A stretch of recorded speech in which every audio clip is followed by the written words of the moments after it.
আপনি জানেন কি ফেরিওয়ালাদের কাছে বিক্রি করা মেয়েদের চুল আসলে কোথায় যায় আর কি হয় এইসব চুল দিয়ে?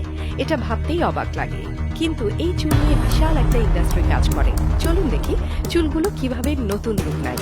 ফেরিওয়ালারা বিভিন্ন এলাকা ঘুরে মেয়েদের চুল সংগ্রহ করেন। এগুলো প্রথমে কারখানায় নিয়ে যাওয়া হয়। সেখানে চুলগুলোকে ভালোভাবে ধুয়ে পরিষ্কার করা হয় যাতে ধুলাবালি বা ময়লা কিছু না থাকে। এরপর চুলগুলো রুক্ষতা দূর করার জন্য বিশেষ কেমিক্যাল ব্যবহার করা হয়। এই কেমিক্যালগুলো চুলকে নরম ও মসৃণ করে তোলে। অনেক সময় চুল এত সুন্দর হয়ে যায় যে দেখে মনে হয় একদম নতুন চুল। চুলগুলোকে ধুয়ে ও সোজা করার পর ছোট ছোট বান্ডিল আকারে সাজানো হয়।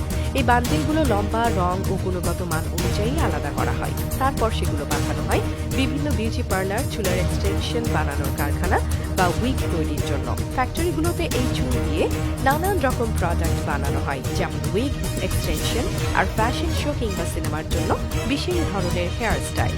যে চুল আমরা ফেলনা মনে করি, সেই চুল দিয়ে কিভাবে কোটি কোটি টাকার ব্যবসা করা যায় সেটা ভাবলেও অবাক লাগে।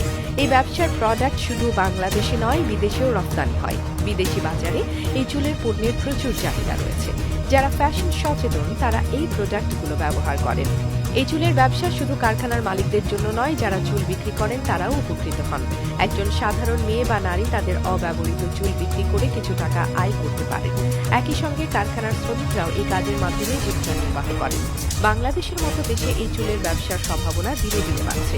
যারা ছোট আকারে ব্যবসা শুরু করতে চান তাদের জন্য এটি একটি দারুণ সুযোগ হতে পারে।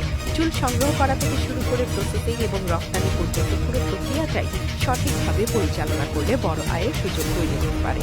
আমাদের চারপাশে এমন অনেক কিছুই আছে যা আমরা ফেলনা মনে করি, কিন্তু সঠিক ব্যবহারে সে ফেলনা জিনিসও অনেক মূল্যবান হয়ে উঠতে পারে। ফেরিওয়ালাদের কাছে বিক্রি করা চুলের গল্পটা তারই একটি উদাহরণ। হয়তো আপনার অবহেলায় ফেলে দেওয়া চুলই কারো জীবনে নতুন আলো হয়ে উঠবে।